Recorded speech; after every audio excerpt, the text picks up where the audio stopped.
ওকে, নমস্কার, তোমাদের সবাইকে স্বাগত জানাই আমার চ্যানেলে সিভিল ইঞ্জিনিয়ারিং ইন বেঙ্গলিতে। আজকে আমরা হাইওয়ে ম্যাটেরিয়াল পুরো স্টার্ট করে দেবো। কিছু দিনের জন্য ক্লাস দেওয়া হচ্ছিল না, বাট আমি আবার স্টার্ট করে দিচ্ছি হাইওয়ে ম্যাটেরিয়াল। তো দেখো, হাইওয়ে ম্যাটেরিয়ালটা খুব ইম্পর্ট্যান্ট হয়ে যায় তোমাদের ইন্টারভিউ পয়েন্ট অফ ভিউয়ের জন্য। এই ম্যাটেরিয়াল যে টপিকটা আছে সেটা কিন্তু এমসিকিউর জন্য খুব ইম্পর্টেন্ট। খালি মেন্সেই হয়তো এখান থেকে বেশি কোশ্চেন্স আসে না, বাকি ইন্টারভিউ এবং প্রিলিমস সে যে এমসিকিউ কোশ্চেন্সগুলো হয় তার জন্য খুব ইম্পর্টেন্ট। খুঁটে নাটে বিভিন্ন জায়গা থেকে কোশ্চেন্স করা যায়। আমি দেখি দু একটা কোশ্চেন্স নিয়েও এরপর থেকে আলোচনা করবো এরকম ভেবেছি। আই এম নট শিওর পারবো কি না, but I will try my level best কি কিছু কোশ্চেন্স নিয়েও আলোচনা করা হোক প্রত্যেকটা টপিকের পরে। তাহলে আজকে আমরা ম্যাটেরিয়ালে ঢুকে যাবো। দেখো, হাইওয়ে ম্যাটেরিয়াল মানে কী বোঝায়, কি জিনিস নিয়ে আমরা পড়বো, সেই জিনিসগুলো নিয়ে আমরা আজকে প্রথমে আলোচনা করি, বেসিক আলোচনাটা। তো হাইওয়ে ম্যাটেরিয়াল বলতে সবার প্রথমেই যেটা আমার মাথায় আসবে সেটা হচ্ছে তোমার এখানে থাকবে হচ্ছে সয়েল সাবগ্রেড। তোমরা হয়তো জানো যে যদি আমরা ক্রস সেকশন ড্র করি তাহলে এটা সাবগ্রেড হয়। তারপরে কি থাকে, বেস ম্যাটেরিয়াল, সাব বেস, তারপরে থাকে বেস, তারপরে থাকে তোমার ওয়্যারিং কোর্স।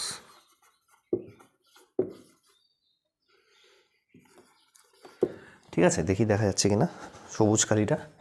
হ্যাঁ, মোটামুটি দেখা যাচ্ছে, অসুবিধা হওয়ার কথা না। তাহলে এই হচ্ছে ঘটনা। এই যে সাবগ্রেডটা যে আছে, এই সাবগ্রেডটা হচ্ছে কম্প্যাক্টেড সয়েল থাকে। ঠিক আছে, এটা হচ্ছে কম্প্যাক্টেড সয়েল বা তার কম্বিনেশন একটা রাখা হয়। এই দুটো বেসিক্যালি তোমার থাকে হচ্ছে এগ্রিগেট।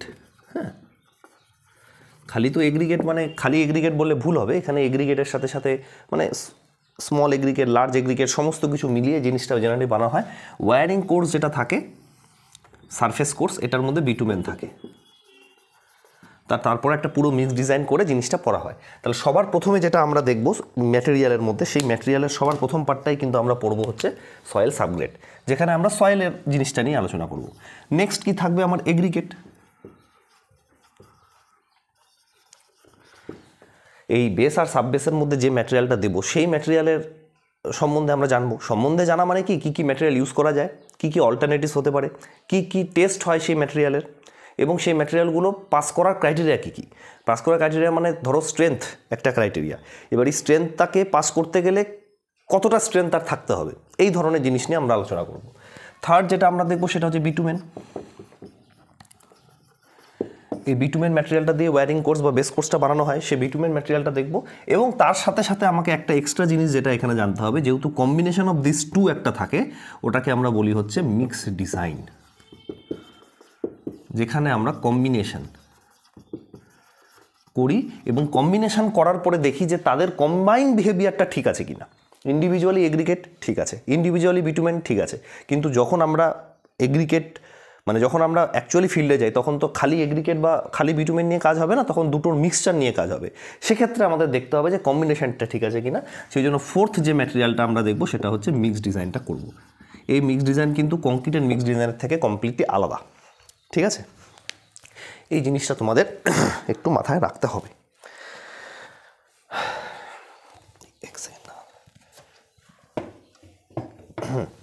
তাহলে এই যে মিক্স ডিজাইনটা হয়, এটা কিন্তু কংক্রিটের মিক্স ডিজাইন থেকে একটু আলাদা। জিনিসটা একই, মানে যেই পারপাসের জন্য করা হয় সেটা একই জিনিস, কি কতটা আমরা ফাইন এগ্রিগেট দেবো, কতটা কোর্স এগ্রিগেট দেবো, কতটা বিটুমেন দেবো, তার ফলে কি হয়, তো সেটা নিয়ে আমরা ইন ডিটেলে কিন্তু ক্লাস করব। এই ক্লাসটাও কিন্তু খুব ইম্পর্টেন্ট হবে। চলো, আজকে যেটা আমরা দেখবো সেটা হচ্ছে সয়েল সাবগ্রেড নিয়ে আমরা আলোচনা করব। আমাদের যেটা টুডেজ পয়েন্ট অফ ডিসকাশন হবে সেটা হচ্ছে সয়েল সাবগ্রেড।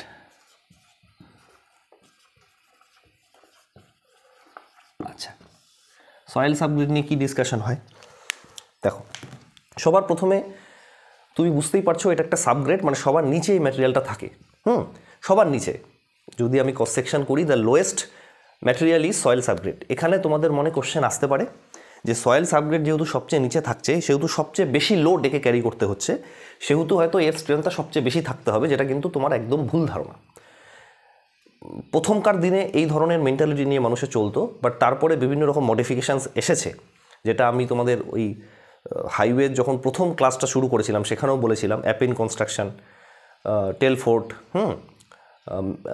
মেটকালফ, তারপরে তোমার ধরো ম্যাকাডাম, এই কনস্ট্রাকশনগুলো যখন ধীরে ধীরে প্রোগ্রেসিভলি বাড়ছিল, তখন ধীরে ধীরে দেখা গেছে স্পেশালি ম্যাকাডাম কনস্ট্রাকশন যখন এসছে, সেই যুগটা যখন এসছে, তখন দেখা গেছে যে আলটিমেটলি নিচে কিন্তু বেশি স্ট্রেংথের ম্যাটেরিয়ালের দেওয়ার দরকার নেই।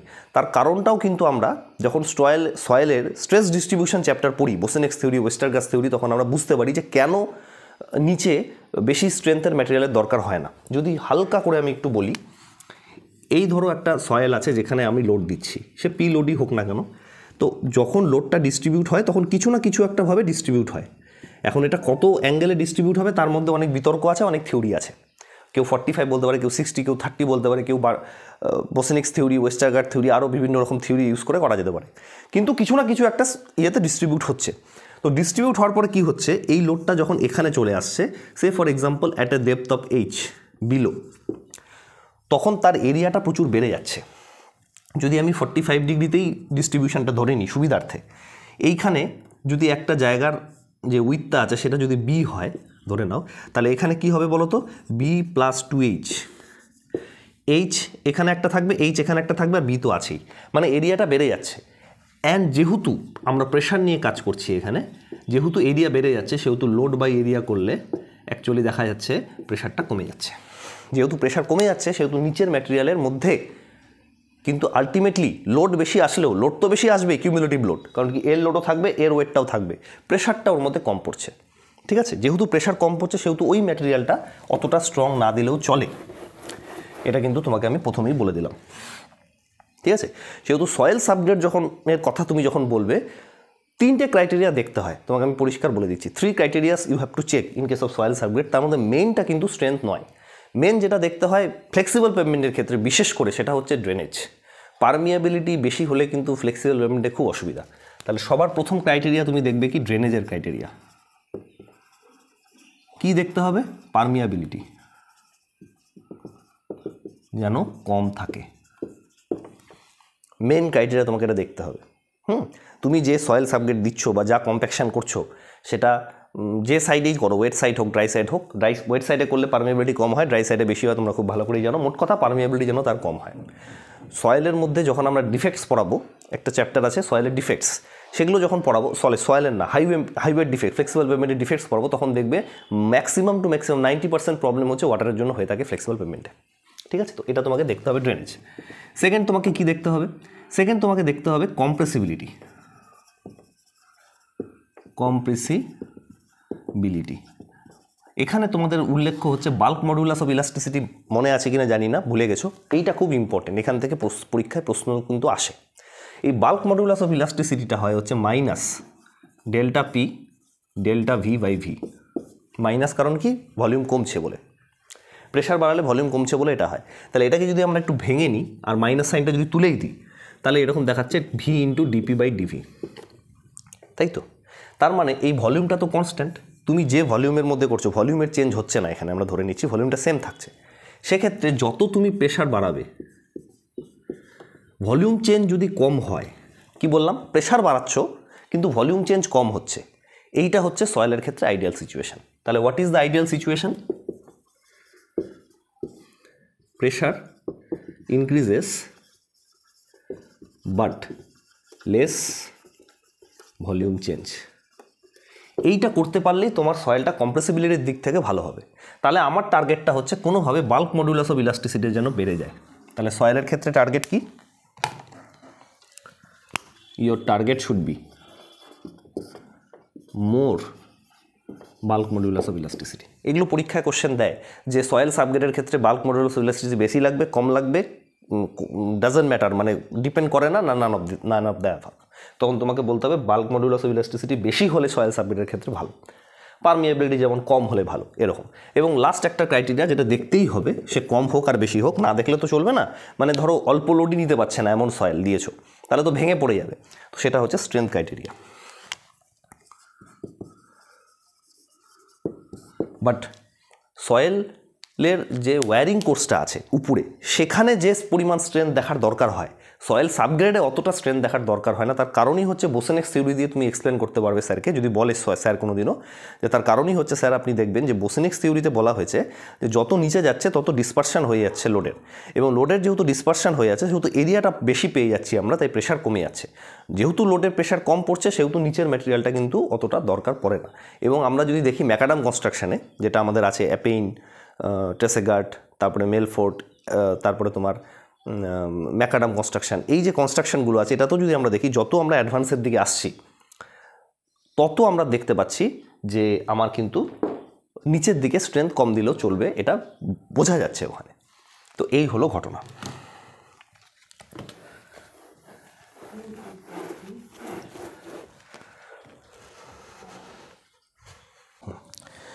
ওকে, চলো আবার আমরা ব্যাক করে আসলাম। তো আজকে যে সয়েল, বেসিক্যালি সয়েল সাবগ্রেড বা সয়েলের যে টেস্টগুলো সম্বন্ধে আমাদের পড়তে হয়, তার মধ্যে খুব গুরুত্বপূর্ণ একটা টেস্ট নিয়ে আমরা আজকে আলোচনা করব। নেক্সট দিন আর একটা টেস্ট নিয়ে আলোচনা করব। একদিনে দুটো টেস্ট করলে অসুবিধা হবে, একটু বড় হয়ে যাবে জিনিসটা, এবং তোমাদের বুঝতেও, যারা প্রথমবার পড়ছো তাদের বুঝতেও সুবিধা হবে যদি একটা একটা করে পড়ো। এবং ভিডিওটা খুব একটা বড় না করাও এর একটা উদ্দেশ্য। তো যাই হোক, যেটা আমরা আজকে পড়বো সেটা হচ্ছে ক্যালিফোর্নিয়া বিয়ারিং রেশিও টেস্ট। খুব ইম্পর্টেন্ট টেস্ট, তুমি জেনে রাখো, যে কোনো ইন্টারভিউতে যখন তখন তোমাকে জিজ্ঞেস করতে পারে। এই যে টেস্টগুলো থাকে, যদি তোমরা ধরো যে প্রাইভেট কোম্পানিতে জব টপ করতে যাবে, আমি দু একটা কোম্পানির ইন্টারভিউতে, মানে যে কনসালটেন্ট কোম্পানি বা এমনি নর্মাল কন্ট্রাক্টরের আন্ডারে যে কোম্পানিগুলো হয়, সেখানেও তো একটা বেসিক্যালি ইন্টারভিউ দিয়েও ঢুকতে হয়। বেশি বড় ইন্টারভিউ না হলেও ছোটোখাটো ওয়াকেন ইন্টারভিউ নেয়। সেসব জায়গায় কিন্তু এই টেস্টগুলো থেকে খুব কোশ্চেন করে তোমাকে, ঠিক আছে? কারণ কি, ওরা ম্যাক্সিমাম এই টেস্টের উপর কিন্তু অনেকটাই ওদের ডিপেন্ডেন্সি, যে টেস্টটা তুমি কেমন করে করছো না করছো। তো যাই হোক, বেশি কথা না বাড়িয়ে আমি বলছি, এটা খুবই ইম্পর্টেন্ট তোমার ইন্টারভিউ পারপাসের জন্য। তো যাই হোক, সেটা হচ্ছে California bearing ratio test, CBR test. কয়েকটা জিনিস তুমি এই সিবিআর টেস্টের সম্বন্ধে জেনে রাখো। ক্যালিফোর্নিয়া নামটা এটার হয়েছে, ক্যালিফোর্নিয়া কিন্তু ওই ইউএসের যে স্টেটস আছে তার ক্যালিফোর্নিয়া, ওই ক্যালিফোর্নিয়া। তো ইউএসএতে টোটাল 50টা স্টেটস আছে, তুমি যদি এখন দেখো টোটাল 50টা স্টেটস আছে ওদের। হ্যাঁ, তো এই 50টা স্টেটের মধ্যে একটা হচ্ছে ক্যালিফোর্নিয়া। এবার ওদের যে ক্যালিফোর্নিয়া স্টেট আছে, সেই স্টেটের একটা হাইওয়ে ডিভিশন আছে, সেই ডিভিশন প্রথমে এই টেস্টটা বার করেছিল। ওদের তো R&D, যেটাকে রিসার্চ অ্যান্ড ডেভেলপমেন্ট বলে, সেই ডেভেলপমেন্ট ডিপার্টমেন্টটা খুব ভালো। R&D রিসার্চ ডেভেলপমেন্ট ডিপার্টমেন্টটা খুব ভালো। আমাদের ইন্ডিয়াতে R&D অতটা ডেভেলপড কিন্তু না, তাও রিসেন্ট কিছু ইয়ার্সে দেখছি R&Dর উপরে খরচা করা হচ্ছে, আগে অত হতো না। তো সেই R&D ডিপার্টমেন্ট থেকেই হাইওয়ের একটা ডিভিশন আছে, সেইখানেই এই ক্যালিফোর্নিয়া বিয়ারিং রেশিও টেস্টটা প্রথম করা হয়েছিল বলেই টেস্টটার নামটা সিবিআর টেস্ট হয়েছে। এবার আমাদের ইন্ডিয়ান স্ট্যান্ডার্ডে যদি তুমি খোঁজো, তাহলে IS 2720-তে তুমি পেয়ে যাবে। 2720 পার্ট 16টাতে যাবে। পার্ট 16-এ ক্যালিফোর্নিয়া বিয়ারিং টেস্ট মানে সিবিআর টেস্ট সম্বন্ধে ভালো করে বলা আছে, ঠিক আছে? তো যদি তোমাদের IS কোড দেখতে হয়, তোমরা এটা 2720 ফলো করতে পারো। এবার সিবিআর টেস্ট সম্বন্ধে কী কী জিনিস তোমাকে জানতে হবে দেখো। California bearing ratio test basically এমন একটা টেস্ট যার মাধ্যমে আমরা যে রেজাল্টটা পাই হচ্ছে সিবিআর ভ্যালু। কী পাচ্ছি? CBR value. তুমি মনে রাখবে, এই ভ্যালুটা যত বেশি হবে, কি বললাম, এই ভ্যালুটা যত বেশি হবে তত তোমার বুঝতে হবে যে সয়েলটা তত ভালো। 4.55, মানে 5 ইজ বেটার দেন 4.5, এরকম ব্যাপার। তো সিবিআর টেস্টের ভ্যালু তোমার যত বেশি হচ্ছে, তোমাকে ধরে রাখতে হবে যে সেই টেস্ট, মানে ওই ইয়েটা তত ভালো, ঠিক আছে? ঠিক আছে, বুঝতে পারলে যে যত সিবিআর টেস্টের ভ্যালুটা তোমার বাড়বে, সিবিআর যে ভ্যালুটা আছে সেটা যত বাড়বে, তত তোমার মনে করতে হবে যে যেই ম্যাটেরিয়াল তুমি টেস্ট করছো সেটা তত ভালো, স্ট্যান্ডার্ড ম্যাটেরিয়াল। তো এই সিবিআর টেস্টের কীভাবে কী করতে হয় দেখো। বেসিক্যালি ছোট করে যদি আমি একটা মোটামুটি এখন একটা ড্র করি, এরকম একটা মোল্ড থাকে। হ্যাঁ, এরকম একটা মোল্ড আছে ধরো, ঠিক আছে, ভালো কথা, এই একটা মোল্ড। এবার এই মোল্ডের সাইজটা কিন্তু খুব ইম্পর্টেন্ট, ঠিক আছে? এটা দেখতে এরকম লাগছে 2D পিকচার বলে, 3Dতে এটা অ্যাকচুয়ালি সিলিন্ড্রিক্যাল। কী বললাম? সিলিন্ড্রিক্যাল। হ্যাঁ, এটা সার্কুলার টাইপের আছে, মানে ক্রস সেকশনটা সার্কুলার, সিলিন্ড্রিক্যাল এটা।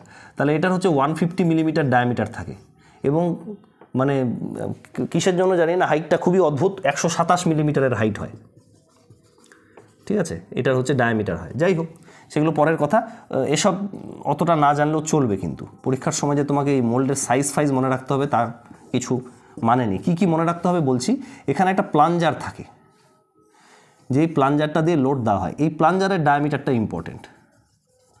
এটা হচ্ছে 50 মিলিমিটার ডায়ামিটারের প্লাঞ্জার হয়, এই প্লাঞ্জারের ডায়ামিটারটা কিন্তু ইম্পর্টেন্ট। এখানে কিছু সারচার্জ লোড থাকলো, কি বললাম, সারচার্জ লোড দেওয়া হলো, এখানে হয়তো কিছু সারচার্জ লোড কিছু দেওয়া হলো, প্লাঞ্জার থাকলো 50 মিলিমিটার ডায়ামিটার প্লাঞ্জার, যার মাধ্যমে লোড অ্যাপ্লাই করা হয়।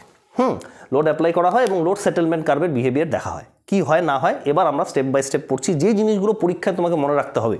সিবিআর টেস্ট তুমি ভুলে যেতে পারো, তুমি বানিয়ে বানিয়ে লেখো, কিন্তু যে ডেটাগুলো তোমাকে বলতেই হবে সেটা হচ্ছে 1 নম্বর যেটা তোমাকে বলতে হবে সেটা হচ্ছে এই যে এইটা 50 মিলিমিটার ডায়ামিটার প্লাঞ্জার দিয়ে লোড দেওয়া হয়। হলো রেট অফ লোডিং কত হবে, এই রেট অফ লোডিংটা খুব important. 2 number rate of loading, এখান থেকে কিন্তু পরীক্ষায় অনেক কোশ্চেন আসে, আমি দেখেছি। সেটা হচ্ছে 1.25 মিলিমিটার পার মিনিট। এই রেটে তোমাকে লোডিং দিতে হবে। দিচ্ছ তুমি লোডিং, রেট অফ লোডিং, এখানে স্ট্যান্ডার্ড ম্যাটেরিয়ালটা আছে, এই যে এই এটা হচ্ছে মোল্ড, এই মোল্ডটার মধ্যে ম্যাটেরিয়ালটা আছে, স্ট্যান্ডার্ড ম্যাটেরিয়াল আছে, এবং তুমি লোড দিচ্ছ। এই লোডটা তুমি মোটামুটি ধরে রাখো 10 মিলিমিটার অবধি তুমি নিয়ে যাও। 7 অবধি তোমাকে যেতেই হবে, মিনিমাম 7, মানে আলটিমেট লোড মানে কত পেনিট্রেশন অবধি যাবে সেটা হচ্ছে মিনিমাম 7 মিলিমিটার থেকে ওই 10 মিলিমিটার অবধি নিয়ে যেতে হয়। এত দূর অবধি পেনিট্রেশন তুমি করবে। কীভাবে পেনিট্রেশন বুঝবে, এখানে ডায়াল গজ থাকবে, এটা হচ্ছে ডায়াল গজ, এই ডায়াল গজ দিয়ে তুমি পেনিট্রেশন ভ্যালু জানতে পারবে, পেনিট্রেশন ইন মিলিমিটার জানতে পারবে। আর এখানে তোমার প্রুভিং রিং থাকবে, যার মাধ্যমে কতটা প্রেশার দিচ্ছ তুমি সেটা জানতে পারবে। এটা কি প্রুভিং রিং, পিআর। প্রুভিং রিংয়ের মাধ্যমে জানা যায় how much pressure you are applying, আর তার ফলে কতটা পেনিট্রেশন হচ্ছে সেটা ডায়াল গজে জানা যায়। ব্যাস, তুমি যদি দুটো জিনিস জেনে গেলে, তাহলে কি করবে, প্রথমে তুমি বলবে স্যার দেখুন একটা 150 মিলিমিটার ডায়ামিটারের মোল্ড আছে, যার মধ্যে আমি টেস্ট ম্যাটেরিয়ালটাকে রাখবো। কি বললাম, একটা 150 মিলিমিটার ডায়ামিটারের মোল্ড আছে, যার মধ্যে টেস্ট ম্যাটেরিয়ালটাকে রাখবো, রেখে 50 মিলিমিটার ডায়ামিটার প্লাঞ্জারের মাধ্যমে আমরা লোডিং দিব। তার রেটটা হবে 1.25 মিলিমিটার পার মিনিট। এই রেটে লোডিং দিব এবং মোটামুটি 10 মিলিমিটার অবধি আমরা লোডিংটা কন্টিনিউ করলাম। এবার আমার টেস্ট হয়ে গেল কমপ্লিট। এবার আমাকে টেস্ট রেজাল্ট সম্বন্ধে আলোচনা করতে হবে। কি হলো টেস্ট রেজাল্ট, দেখো টেস্ট রেজাল্টের মধ্যে যেটা ইম্পর্টেন্ট সবচেয়ে, সেটা হচ্ছে তোমাকে একটা কার্ভ প্লট করতে হবে। সেটা হচ্ছে লোড ভার্সেস সেটেলমেন্ট কার্ভ। এইদিকে তোমার লোড আছে, লোড মানে কিন্তু এখানে প্রেশার, হ্যাঁ লোড বলছি, কিন্তু ধরো কেজি পার সেন্টিমিটার স্কোয়ারে। লোড ভার্সেস সেটেলমেন্ট তুমি এখানে দিলে, সেটেলমেন্টে এখানে 0 আছে, 1 আছে, 2 আছে, 3 আছে, 4 আছে, 5 আছে, 6 আছে, 7 আছে, 8 আছে, 9 আছে, 10 অবধি তুমি গেলে। ঠিক আছে, এবার ধরো সেটেলমেন্টটা তুমি পেলে এরকম। এই যে সেটেলমেন্টটা তুমি পেলে, এটাকে কি বলে জানো, লোড সেটেলমেন্ট কার্ভের যে এটা তুমি শেপটা পেলে, এটাকে বলে হচ্ছে কনভেক্স আপওয়ার্ড। কি এটার নাম, এই যে শেপটা, এটা হচ্ছে কনভেক্সিটিতে দেখো এইদিকে আছে কনভেক্স, এটাকে উত্তল লেন্স বলে কনভেক্স, এটাকে অবতল লেন্স বলে কনকেভ। তাহলে এই যে শেপটা আছে এটাকে তুমি বলবে কনভেক্স আপওয়ার্ড, অথবা এটাকে কনকেভ ডাউনওয়ার্ডও বলা যায়। কারণ কি নিচ দিক থেকে কনভেক, মানে নিচ দিক থেকে অবতল, উপর দিক থেকে উত্তল, অথবা কি কনকেভ ডাউনওয়ার্ড। তাহলে কি বললাম, আইদার তুমি বলবে উপর দিক থেকে উত্তল বা কনভেক্স আপওয়ার্ড, নিচ দিক থেকে অবতল বা কনকেভ ডাউনওয়ার্ড, এই শেপটা। যদি এই শেপটা তুমি পাও তাহলে তোমার টেস্ট মোটামুটি ধরে নিতে হবে ঠিক আছে, কোনো প্রবলেম নেই। কি প্রবলেম হতে পারে সেটা হলো, অনেক সময় তুমি এই রকম পেতে পারো, এই রকম হলো, মানে ইনিশিয়াল যে প্রথমটা আছে সেই জায়গাটা তুমি এরকম একটা কার্ভ পেলে। এটা কেন হয়, এটা যদি তুমি সিটিং লোড প্রপারলি না দিয়ে থাকো, ধরো এমন একটা সয়েলের উপর তুমি বসালে বা টেস্ট ম্যাটেরিয়ালের উপর তুমি বসালে যেটা এবড়ো খেবড়ো আছে, ওই প্লাঞ্জারটা বসিয়ে দিলে, এটা হচ্ছে 50 mm ডায়া প্লাঞ্জার। এবার এই 50 mm ডায়া প্লাঞ্জার তুমি এমন টেস্ট ম্যাটেরিয়াল উপর বসালো যেটা এবড়ো খেবড়ো আছে, তাহলে এরকম আসতে পারে। কি বললাম বুঝতে পারলে, তুমি এমন একটা টেস্ট ম্যাটেরিয়ালের উপর বসালে যেটা ধরো এবড়ো খেবড়ো, এটা টেস্ট ম্যাটেরিয়াল যেটা আনইভেন আছে, আনইভেন সারফেসের উপর ডাইরেক্ট প্লাঞ্জার বসিয়ে দিলে এরকম একটা শেপ আসতে পারে, যেটাকে কারেক্ট করতে হবে। কি কারেক্ট করতে হবে, কারেক্টটা এর যে পোর্শনটা আছে না, এরকমভাবে ট্যারা, অ্যাকচুয়ালি এরকম তো না, 0 থেকেই শুরু হবে, এরকমভাবে আসবে, এরকম। এই যে ট্যারা পোর্শনটা আছে, এখান থেকে একটা স্ট্রেট লাইন তুমি টানবে, এরকমভাবে স্ট্রেট লাইন টেনে যেইখানে তোমার অরিজিনটা ম্যাচ করবে, কি বললাম, এই যে কার্ভ পোর্শনটা যে আছে এর থেকে স্ট্রেট লাইন টানবে, টেনে যে পোর্শনে ম্যাচ করবে সেটাকে অরিজিন ধরে নিবে, সেটাকে অরিজিন ধরে বাকিগুলো শিফট করে দেবে। মানে এখন 1 যে আছে সেটা তোমার হয়ে গেল 0, 2টা হবে 1, 3টা হবে 2, 4টা হবে 3, 5টা হবে 6, 6টা হবে 7, 7টা হবে 8, 8টা হবে 9, এরকম করে চলবে। মানে তোমাকে অরিজিনটা শিফট করতে হবে। কীভাবে শিফট করবে? এই যে কার পোর্শনটা আছে সেখান থেকে স্ট্রেট লাইন টানবে একটা, টেনে সেটা যেখানে ম্যাচ করবে সেটাকে 0 করে দিবে। সেটা যে 1-এ ম্যাচ করতে হবে তার কোনো মানে নেই, 0.5-এও ম্যাচ করতে পারতো। তোমার সুবিধার্থে আমি দেখিয়ে দিই। ধরো এরকম একটা হলো, সে ফর এক্সাম্পল এই আছে, তো তোমার যে কার্ভটা আছে এরকম আসলো, তার মানে এখানে কারেকশানের দরকার আছে। এই যে স্ট্রেট লাইন পোর্শনটা আছে এখান থেকে তুমি টেনে একটা জায়গায় মিট করলো। এটা ধরো 0 আছে, এটা 1, এটা 2, এটা 3, এটা 4, এটা 5, এটা 6, এটা 7। তাহলে ওটা ধরো 0.5-এ ম্যাচ করেছে, মানে 1-এ ম্যাচ না করে 0.5 ম্যাচ করেছে। তাহলে 0.5টাই তোমার অরিজিন এখন হয়ে গেল 0। তোমার যে নতুন কার্ভটা হলো সেই কার্ভের অরিজিনটা হয়ে গেল 0। তাহলে এবার কি হচ্ছে, এবার তোমাকে দুটো ভ্যালু নিতে হয় সিবিআর টেস্টের জন্য। মানে সিবিআর তো এখনো বেরি হয়নি, সিবিআর কী করে বার করবে সেটা বলছি। একটা হচ্ছে penetration value 2.5, penetration value you have to take 2.5 millimetre, আর একটা পেনিট্রেশন ভ্যালু তোমাকে নিতে হয় 5 মিলিমিটার। এই দুটো পেনিট্রেশন ভ্যালু তোমাকে নিতে হবে। তাহলে কি করবে, তুমি পেনিট্রেশন ভ্যালু নেবে 2.5, এটা হচ্ছে তোমার অ্যাকচুয়ালি 2.5, কিন্তু যেহেতু তোমার অরিজিনটা 5 মিলিমিটার ডান দিকে শিফট হয়ে গেছে সেহেতু 2.5 কিন্তু এখানে না হয়ে এখন এখানে হবে। মানে অরিজিনালি 2.5 এটা ছিল, কিন্তু কারেকশানের পরে 2.5 হচ্ছে এইটা। যদি তুমি কারেকশান করো তাহলে যতটা শিফট করছো, সেটা 0.6 হোক, 0.3 হোক, 1 হোক, 1.2 হোক, যতটা তোমার ডান দিকে শিফট হচ্ছে প্রত্যেকটা অর্ডিনেটকে তোমাকে ডান দিকে সেই অনুযায়ী শিফট করতে হবে। যদি এটা 0.5-এর জায়গায় 0.6 হতো তাহলে তোমার 3.1-এ গিয়ে কিন্তু 2.5টা আসতো। মানে যে ভ্যালুটা আছে তার থেকে ততটা ডান দিকে তোমাকে শিফট করে দিতে হবে। তা আপাতত ধরে নিলাম 0.5 ছিল, সেই জন্য 2.5-এর জায়গায় 3 আমাকে নিতে হবে। এইটা কিন্তু 3 অরিজিনাল, আমি লিখে দিচ্ছি, এটা হচ্ছে অরিজিনাল হচ্ছে 3, কিন্তু কারেক্টেডের ভ্যালু হচ্ছে 2.5। এটা হচ্ছে কারেক্টেড, অথবা তুমি বলতে পারো আফটার কারেকশন ইট বিকামস 2.5।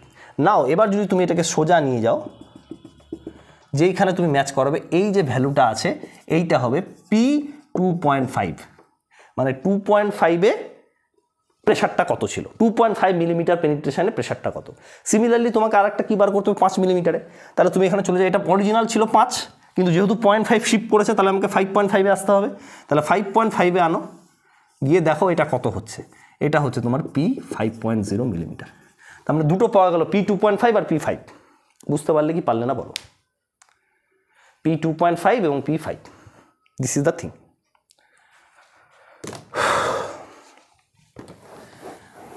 এইবার চলে আসো ভ্যালুতে। এখনও কিন্তু সিবিআর ভ্যালু আসেনি। সিবিআর ভ্যালু কাকে বলছে? California bearing ratio. এটা হচ্ছে তোমার পেনিট্রেশন না pressure,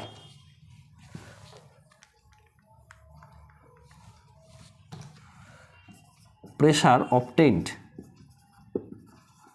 for 2.5 millimeter penetration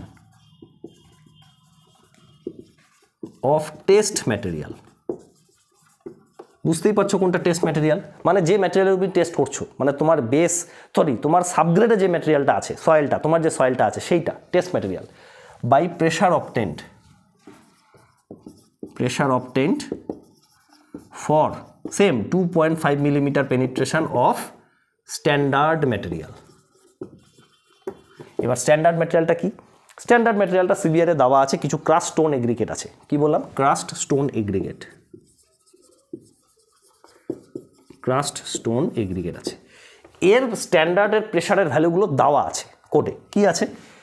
P2.5 millimetre standard, মানে 2.5 মিলিমিটার পেনিট্রেশনের জন্য স্ট্যান্ডার্ডের যে ভ্যালুটা সেটা হচ্ছে 1370 কেজি।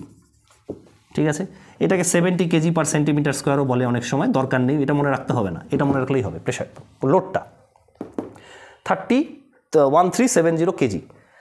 আর যদি আমি ধরি যে এটা প্রেশার না, এটা তুমি লোডই ধরো, কারণ কি তুমি ওই যে ডায়ামিটারটা যে আছে 50 মিলিমিটার ডায়ামিটার প্লাঞ্জার, সেটাকে গুণ করে দিলেই তুমি লোড পেয়ে যাবে। প্রেশার মানে কি? প্রেশার মানে হচ্ছে লোড বাই এরিয়া। এবার যে তুমি প্রেশার পাচ্ছ, অ্যাকচুয়ালি প্রুভিং লিঙ্কে তো তুমি লোডই পাবে, আর কিছু পাবে না। যদি প্রেশারও পেয়ে থাকো তাহলে ওই ডায়ামিটারের এরিয়াটা গুণ করলেই লোড পেয়ে যাবে। তো লোড হচ্ছে 1370 কেজি, আর প্রেশার হলে 70 কেজি পার সেন্টিমিটার স্কোয়ার। আর পি 5.0 মিলিমিটার স্ট্যান্ডার্ড যদি থাকে সেটা হচ্ছে 2055 কেজি অথবা 105 কেজি পার সেন্টিমিটার স্কোয়ার। তো এটাও মনে রাখার দরকার নেই, আমি দেখিনি, আমি ম্যাক্সিমাম লোড দিয়েই দেখেছি। হ্যাঁ, এটাও মনে রাখতে পারো, 70 105 আর 1370 2055 কেজি। মেনলি এটাই মনে রাখলেই চলবে। এটা হচ্ছে স্ট্যান্ডার্ডেরটা, মানে নিচে বা ডিনোমিনেটরে কি বসবে, হ্যাঁ, বা হর, তুমি যদি বাংলায় বলো লব হর, এটা লব এটা হর, হরটাতে কি বসবে সেটা কিন্তু আগের থেকেই decided. What will be put in the হর সেটা আগের থেকেই ডিসাইডেড। এবার যা ভ্যালু আসলো তুমি এখানে সেটা বসাবে। এটা ধরো তোমার say for example load obtain for 2.5 millimetre test material আসলো হচ্ছে তোমার আসলো 2960, আর এটা আসলে 1370। ব্যাস, এই দুটোর রেশিও হয়ে গেল, সিবিআর ভ্যালু বেরিয়ে গেল। এবার গল্পটা হচ্ছে তাহলে 5 মিলিমিটার পেনিট্রেশনটার কী কাজ? 2.5 দিয়ে যদি হয়ে যায় তাহলে 5 মিলিমিটারটা আমি কেন বার করতে যাব? তার কারণটা হচ্ছে 5 মিলিমিটার দিয়েও বের করতে হয়, কোডে বলা আছে। কি করতে হবে? এটা হলো সিবিআর 2.5, আর একটা আছে সিবিআর 5.0। সেইটা হচ্ছে সেম জিনিস, load obtain for 5 millimetre penetration of test material. এই জায়গাটা তখন 2.5-এর জায়গায় 5 হয়ে যাবে, আর এটা হয়ে যাবে 5। মানে সিবিআর 5 হলো load obtained for 5 millimetre penetration of test material, আর load obtain for 5 millimetre penetration of standard material.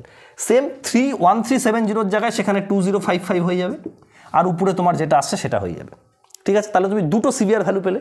So ultimately you are now getting 2 severe values. কি কি সিভিয়ার ভ্যালু তুমি পেলে? You are getting 1 severe value of severe 2.5 and you are getting severe value of severe 5. as per code যেটা বলা আছে সেটা হচ্ছে CBR 2.5 এবং সিভিআর 5-এর মধ্যে it should be CBR 2.5 should be greater than or equal to 5। বেশি হওয়া উচিত বা সেম হলেও কোনো সমস্যা নেই। কিন্তু ধরো এরকম কখনো দেখা যাচ্ছে যে CBR if CBR 5 greater than CBR 2.5 হয়ে গেল, যদি বেশি হয়ে যায় সেক্ষেত্রে তুমি টেস্টটাকে রিপিট করো, দেন রিপিট দ্য টেস্ট। কারণ কি ডাউট হতে পারে যে টেস্টটা ভুল হয়েছে, কারণ কি সিবিআর 5 জেনারেলি সিবিআর 2.5-এর থেকে বেশি হওয়া উচিত না। আমার কথা বুঝতে পারলে? সিবিআর 5 জেনারেলি সিবিআর 2.5-এর থেকে বেশি হওয়া উচিত না, বাট ধরো হয়ে গেল, দেন রিপিট দ্য টেস্ট। তুমি রিপিট করো, করার পরেও যদি দেখো যে এটাই আসলো, again if CBR 5 greater than CBR 2.5 যদি আসলো, then take CBR 5 value, then take CBR 5 value. তার মানে কোড এটা বলতে চাইছে যে 80 to 90% কেসে ওরা দেখেছে যে সিবিআর 2.5 সিবিআর 5-এর থেকে বেশি হয়। আমার কথাটা ভালো করে শোনো, 80 to 95% বা 90% কেসে দেখা যায় যে সিবিআর 2.5 সিবিআর 5-এর থেকে বেশি হয়। সেই জন্য এটা হওয়াটাই স্বাভাবিক, কিন্তু এটা ইউনিভার্সাল ট্রুথ না যে সিবিআর 2.5 সবসময় সিবিআর 5-এর থেকে বেশিই হবে। এটা হতে পারে কোনো কোনো সয়েলের ক্ষেত্রে যে সিবিআর 5টা সিবিআর 2.5-এর থেকে বেশি হলো, তার জন্য তোমাকে দুবার চেক করতে হবে।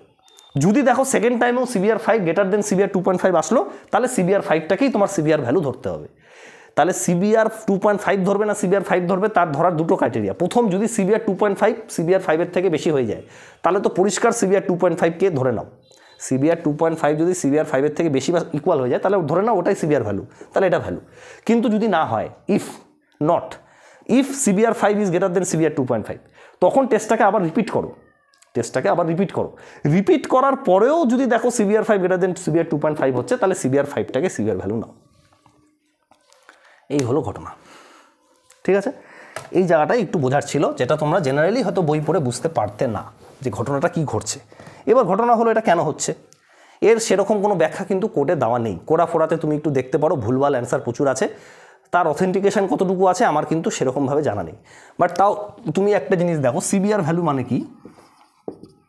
সিবিআর ভ্যালু মানে হচ্ছে পেনিট্রেশন বা প্রেশার বা লোড অ্যাট ধরে নিলাম 2.5 অথবা 5 মিলিমিটার ডিভাইডেড বাই স্ট্যান্ডার্ডের 2.5 অথবা 5 মিলিমিটার, তাই তো, যে কোনো একটা।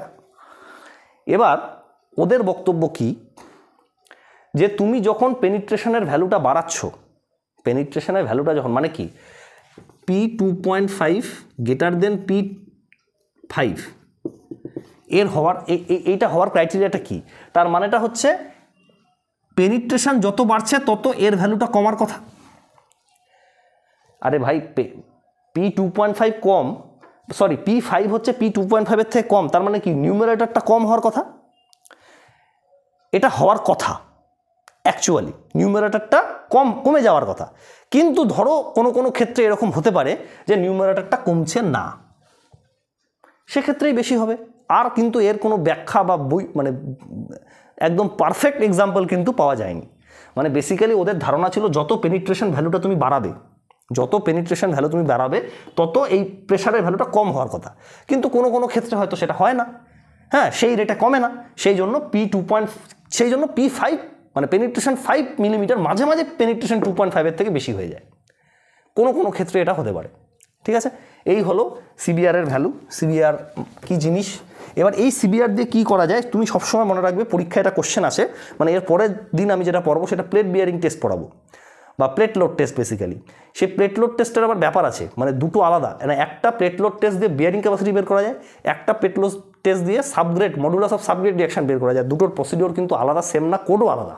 আমি তোমাকে বলে দিচ্ছি, এই জিনিসগুলো এত গভীরে হয়তো তোমরা পড়োনি। প্লেট লোড টেস্ট দিয়ে বিয়ারিং ক্যাপাসিটিও বের করা যায়, প্লেট লোড টেস্ট দিয়ে মডুলাস অফ সাবগ্রেড রিঅ্যাকশন বের করা যায়। দুটোর প্রসিডিওর আলাদা, দুটোর কোডও আলাদা। ঠিক আছে, তো আমরা এই নেক্সট দিন ওইটা নিয়ে আলোচনা করব। যেটা আমার বলার বক্তব্য, যে পরীক্ষায় যে কোশ্চেনটা আসে, কি আসে, যে সিবিআর দিয়ে কোন টাইপ অফ পেভমেন্টের অ্যানালাইসিস করা যায়। তুমি বলবে ফ্লেক্সিবল পেভমেন্টের। কি বললাম? সিবিআর দিয়ে ফ্লেক্সিবল পেভমেন্টের অ্যানালাইসিস করা যায়, রিজিড পেভমেন্টের অ্যানালাইসিস সিবিআর দিয়ে হয় না। কিন্তু যদি কোশ্চেনটা তোমার কাছে আসে যে প্লেট লোড টেস্ট দিয়ে কোন পেভমেন্টের অ্যানালাইসিস করা যায়, সেখানে তোমার উত্তর হবে বোথ ফ্লেক্সিবল অ্যান্ড রিজিড। এটা যখন আমরা পেভমেন্ট ডিজাইন করব তখনই তুমি বুঝতে পারবে সিবিআর দিয়ে একমাত্র ফ্লেক্সিবল পেভমেন্টে ডিজাইন করা যায়। যখনই আমরা রিজিড পেভমেন্টে চলে যাব তখন সিবিআর দিয়ে আর কোনো কাজ হবে না। কিন্তু কে বা মডুলাস অফ সাবগ্রেড রিঅ্যাকশন, যেটা নেক্সট ক্লাসে আমরা পড়ব, কে এর ইউনিটটা কি, কেজি পার সেন্টিমিটার স্কোয়ার পার সেন্টিমিটার। এই কে দিয়ে ফ্লেক্সিবলও করা যায়, রিজিডও করা যায়। এইটা কিন্তু পরীক্ষায় কোশ্চেন আসে, আমি আগেই বলে দিলাম তোমাকে। এর পরের দিন আমরা প্লেট লোড টেস্ট পড়বো, তার দুটো প্রসিডিওর আছে। অ্যাকচুয়ালি বিয়ারিং ক্যাপাসিটিটা পড়ানোর কথা না আমার এখানে, ওটা সয়েলে পড়ানোর কথা। কিন্তু যেহেতু একই জিনিস পড়াচ্ছি, একসাথে একই জায়গায় থাকলে তোমাদের সুবিধা হবে, সেই জন্য আমি দুটো প্রসিডিওরই পড়িয়ে দেবো। দুটোর কোডও কিন্তু আলাদা, একটা 1888 একটা কোড, আর একটা কী যেন আমার ঠিক মধ্যে মনে পড়ছে না, দুটো আলাদা কিন্তু কোডও আলাদা। দেখো কত জিনিস, মানে মডুলাস অফ সাবগ্রেড রিঅ্যাকশন বের করার কোড আলাদা, প্লেট লোড টেস্টই, আবার বিয়ারিং ক্যাপাসিটি বের করার কোড আলাদা, প্লেট লোড টেস্টই কিন্তু। অতএব জিনিসগুলো কিন্তু একটু কমপ্লেক্স আছে, অত সোজা নয়। ঠিক আছে, চলো হয়ে যাবে, অসুবিধা নেই। আপাতত তোমরা সিবিআরটা ভালো করে পড়ো। আর আজকে যে আমি এটা পড়ালাম, তোমার কাজ হচ্ছে পড়ে নিয়ে রাত্রিবেলা কিছু জিনিস মনে রাখা। আমি যেমন তোমাকে বললাম না, রাত্রিবেলা তুমি ভাববে যে মনে থাকছে কিনা, কী জিনিস ভাববে। একটা হচ্ছে diameter of plunger 50 millimetre, plunger dia হয়ে গেল, মনে আছে। আচ্ছা, মোল্ডের ডায়ামিটার কত?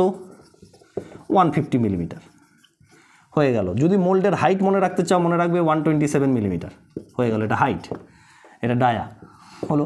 আচ্ছা, যেটা মেন সেটা হচ্ছে রেট, 1.25 মিলিমিটার পার মিনিট, মনে আছে, হয়ে গেল। সিবিআর 2.5 মিলিমিটার পেনিট্রেশনের ভ্যালু কত বলো? 1370 কেজি, অথবা 70 কেজি পার সেন্টিমিটার স্কোয়ার, মনে আছে, হয়ে গেল। আচ্ছা, সিবিআর 5 মিলিমিটার স্ট্যান্ডার্ডের ভ্যালুটা কত? 2055 কেজি, আর এটা কত? 105 কেজি পার সেন্টিমিটার স্কোয়ার, হয়ে গেল, ব্যাস শেষ। এই তো ডেটা। মানে পরীক্ষার সময় তুমি ভাষাটা যেভাবেই লেখো, এই ডেটাগুলো তো চেঞ্জ হবে না। So this data you should remember. তারপরে ভাষাটা তুমি কিভাবে লিখছো করো। আর ওই যে চেঞ্জেসটা বললাম, যে যদি শিফট 0.6 হয় তাহলে প্রত্যেকটাকেই তোমাকে 0.6, মানে 0.6-এ যদি এসে কাট করে তাহলে তোমাকে 0.6টাকে অরিজিন নিয়ে বাকিগুলোকে সেই হিসাবে চেঞ্জ করে দিতে হবে। সেটা যদি তুমি মনে রাখতে পারো তাহলে সিবিআর টেস্ট তোমার কমপ্লিট হয়ে গেল। এই সিবিআর টেস্ট তুমি কনসালটেন্সি ফার্মে যদি কোনো দাদা বা দিদি থাকে তাদেরকে জিজ্ঞেস করে দেখো, বা কোনো কন্ট্রাক্টর আন্ডারে কাজ করছে তুমি জিজ্ঞেস করে দেখো, তাদের ইন্টারভিউ যদি হয়ে থাকে। অনেক সময় এগুলো কোম্পানি কি হয়, নিজেদের চেনা জানা লোকজনকেই নেয়, বাট অনেক সময় বড় কোম্পানিগুলো আবার ইন্টারভিউ নিয়েও নেয়। যদি ইন্টারভিউ হয়ে থাকে তুমি দেখো সিবিআর, প্লেট লোড টেস্ট, তারপরে তোমার ওই যে স্ট্যান্ডার্ড পেনিট্রেশন টেস্ট, এই টেস্টগুলো থেকে খুব কোশ্চেন জিজ্ঞেস করে। ঠিক আছে, তো চলো, আশা করি তুমি প্রসেসটা বুঝতে পারলে কি করে পড়তে হবে। আর আরও দুটো জিনিস মনে রাখার, সেটা হচ্ছে প্লেট লোড টেস্ট দুটোতেই কাজে লাগবে, ফ্লেক্সিবল পেমেন্ট ডিজাইনেও কাজে লাগবে, রিজিড পেমেন্ট ডিজাইনেও কাজে লাগবে, কিন্তু CBR test only flexible payment ডিজাইনে কাজে লাগবে, পরীক্ষায় কিন্তু কোশ্চেন আসে এখান থেকে। চলো।